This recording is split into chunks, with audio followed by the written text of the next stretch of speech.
Hi, and welcome to episode 2 of the Bebop Dominant series. Today we're going to look at some closed position fingerings for the scale based on the other chord tones. So what does that mean? Our old friend G7 here. Last lesson we looked at starting on G, the root. Now we're going to look at starting on B, which is the third, D, which is the fifth, and F, which is the flat seventh. All those notes make up the G7 chord. So we're going to look at some movable closed positions starting on those other chord tones. Okay, so the first 3 positions are going to start on B on the 4th string at the 9th fret. Here's our first one.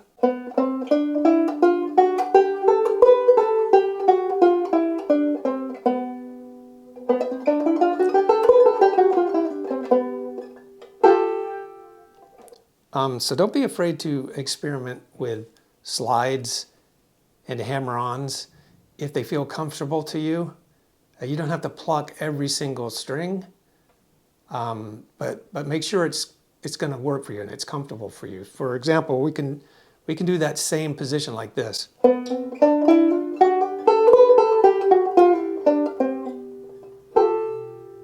right, so the next one's starting on the same note, 4th string, 9th fret.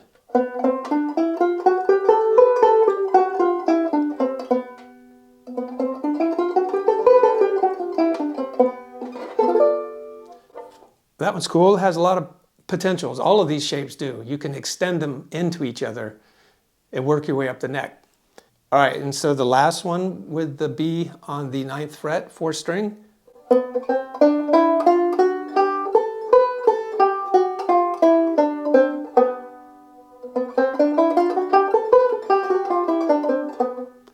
A little bit of a reach down here to get this B, but that shape has a lot of potential for like crossing up the neck.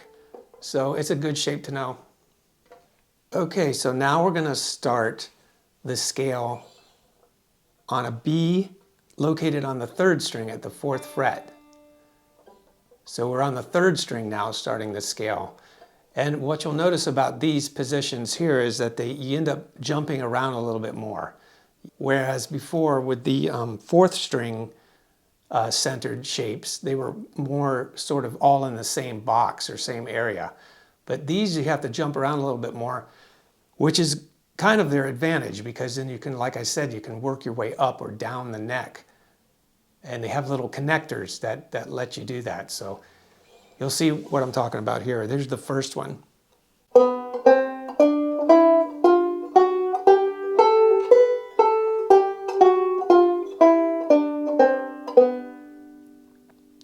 And you see there's,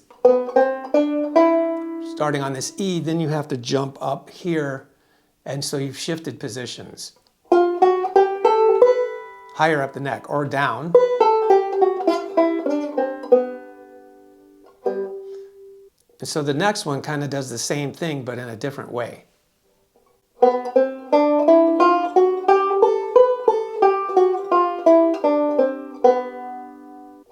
That time you're bouncing off the 1st string and the 5th string to get up the neck. Okay, so for the last one, we're going to start on B on the 2nd string. I normally don't mess with these because you have to jump around too much and it kind of defeats the purpose of a recognizable like closed position, but I'm going to do it anyway. Here it goes.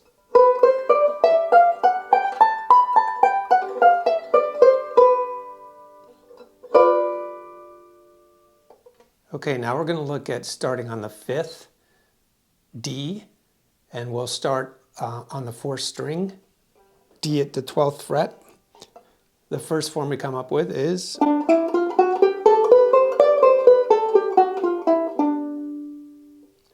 and then here.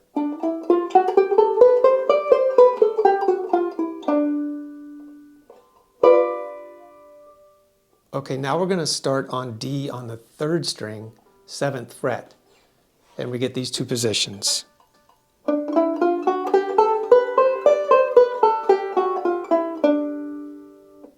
And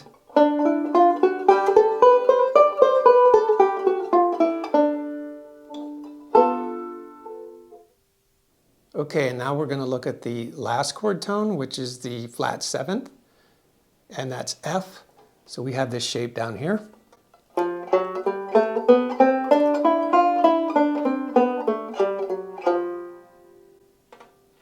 And then this one up higher.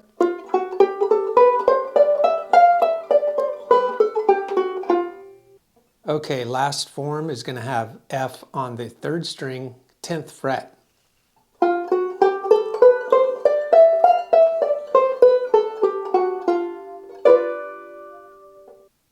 Okay, that was a lot.